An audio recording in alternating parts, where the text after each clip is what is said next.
Hello friends, எல்லாருக்கும் வணக்கம். இன்றைக்கி குக்கரில் மட்டன் பிரியாணி ரைஸ் ஒன்றோடு ஒன்று ஒட்டாமல் அடி பிடிக்காமல் ரொம்ப டேஸ்ட்டாக எப்படி பண்ணலான்னு பார்க்கலாம். இதுக்கு நான் இன்றைக்கி 1/2 கிலோ சீரக சம்பா ரைஸ் எடுத்திருக்கேன். எவ்வளோ ரைஸ் எடுக்கிறோமோ அதுக்கு ஈக்குவலாக மட்டன் எடுத்துக்கணும். நான் இன்றைக்கி 1/2 கிலோ சீரக சம்பா ரைஸும் 1/2 கிலோ மட்டனும் எடுத்திருக்கேன். ஃபஸ்ட்டு ஒரு குக்கரில் 4 டேபிள் ஸ்பூன் அளவுக்கு ஆயில் சேர்த்துக்கலாம். இது கூட 3 டேபிள் ஸ்பூன் அளவுக்கு நெய் சேர்த்துக்கலாம். எண்ணெயும் நெய்யும் நல்லா சூடானதுக்கப்புறமா இது கூட 4 கிராம்பு, 4 ஏலக்காய், 1/2 டீஸ்பூன் சோம்பு, பிரிஞ்சியில் சேர்த்துக்கலாம். உங்கள்கிட்ட ஜாதி பத்திரி இருந்தால் சேர்த்துக்கோங்க, ரொம்ப ஒரு நல்ல வாசனை தரும். இப்போ இதெல்லாம் நல்லா எண்ணெயில் பொரிஞ்சதுக்கப்புறமா 2 பெரிய வெங்காயத்தை குட்டி குட்டியாக கட் பண்ணி வச்சுருக்கேன். அதை இதோட சேர்த்துட்டு கூடவே 2 கைப்பிடி அளவுக்கு குட்டி குட்டியாக கட் பண்ண சின்ன வெங்காயம் சேர்த்துக்கலாம். இதே மாதிரி பெரிய வெங்காயமும் சின்ன வெங்காயம் சேர்த்து ஒரு முறை பிரியாணி செஞ்சு பாருங்கள், ரொம்ப அருமையாக இருக்கும்.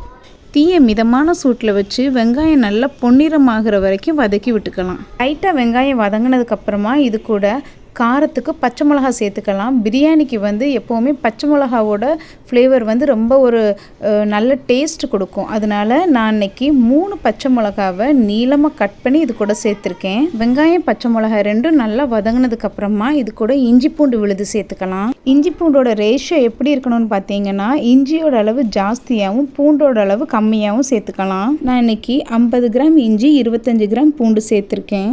ரெண்டையும் ஒன்றா அரைச்சிங்கன்னா ஒரு 3 டேபிள் ஸ்பூன் அளவுக்கு இஞ்சி பூண்டு விழுது வரும். இதோட பச்சை வாசனைலாம் நல்லா போகிற வரைக்கும் ரெண்டையும் நல்லா வதக்கி விட்டுக்கலாம்.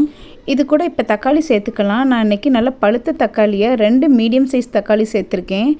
கூடவே கொஞ்சம் உப்பு சேர்த்து தக்காளி நல்லா மசிகிற அளவுக்கு வதக்கி விட்டுக்கலாம். வெங்காயம், தக்காளி, இஞ்சி பூண்டு விழுது எல்லாத்தையும் எந்த அளவுக்கு நம்ம மீடியம் ஃப்ளேமில் வச்சு வதக்குறோமோ அந்த அளவுக்கு பிரியாணி நல்லா டேஸ்ட்டாக வரும். இப்போ இது கூட ஒரு கைப்பிடி அளவுக்கு புதினா, கொத்தமல்லி சேர்த்து நல்லா கலந்து விட்டுக்கலாம்.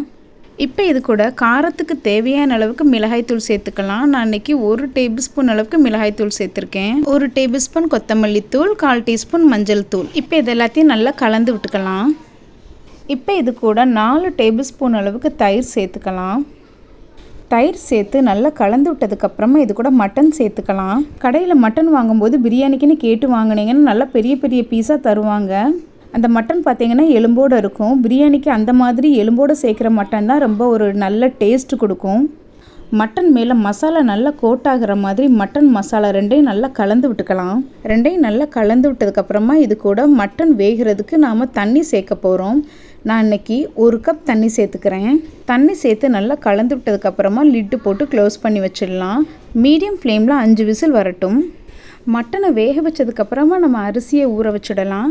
நான் இன்றைக்கி சீரக சம்பா ரைஸ் தான் எடுத்திருக்கேன். சீரக சம்பா அரிசியில் மட்டன் பிரியாணி பண்ணும்போது நல்ல ஒரு டேஸ்ட்டாக இருக்கும். 1/2 கிலோ மட்டனுக்கு 1/2 கிலோ சீரக சம்பா ரைஸ் எடுத்திருக்கேன். இதை நல்லா தண்ணியில் 2-3 தடவை சுத்தம் பண்ணிக்கலாம். அப்போ தான் வலுவலுப்பு இல்லாமல் பிரியாணி நல்லா உதிரி உதிரியாக இருக்கும்.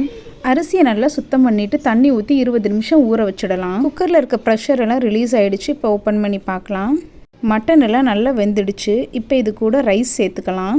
ரைஸ்க்கு தண்ணியோட அளவு எப்படி இருக்கணும்னா, 1 கப் ரைஸ்க்கு 1/2 கப் தண்ணி சேர்க்கணும். நான் இன்றைக்கி 2 கப் ரைஸ் எடுத்திருக்கேன். இதுக்கு மொத்தம் 3 கப் தண்ணி சேர்க்கணும். மட்டன் வேக வைக்கிறதுக்கு நான் ஏற்கனவே 1 கப் சேர்த்ததுனால இப்போ பேலன்ஸ் 2 கப் தண்ணி சேர்த்துட்டு 1 கொத்து புதினா, கொத்தமல்லி சேர்த்துட்டு 1/2 லெமனை இது கூட புழிஞ்சு விட்டுக்கலாம். ஒரு முறை நல்லா கலந்து விட்டுட்டு உப்பு டேஸ்ட் பண்ணி பார்த்துக்கோங்க. பிரியாணி பண்ணும்போது எப்போவுமே ஒரு உப்பு தூக்கலாக இருக்கணும். அப்போ தான் பிரியாணி வெந்து வரும்போது உப்போட அளவு கரெக்டாக இருக்கும். இப்போ லிட்டு போட்டு க்ளோஸ் பண்ணி வச்சிடலாம். மீடியம் ஃப்ளேமில் 1 விசில் வரட்டும். விசில் ப்ரெஷர் ரிலீஸ் ஆகிடுச்சு. இப்போ ஓப்பன் பண்ணி பார்க்கலாம். பாருங்கள், பிரியாணி ரைஸ் ஒன்றோட ஒன்று ஒட்டாமல் உதிரியாக வந்திருக்கு. ரைஸும் நல்லா வெந்திருக்கு பாருங்கள். மட்டன் பீஸெல்லாம் கூட நல்லா வெந்துருச்சு. அவ்வளோதான் ஃப்ரெண்ட்ஸ், சூப்பரான மட்டன் பிரியாணி ரெடி ஆகிடுச்சு.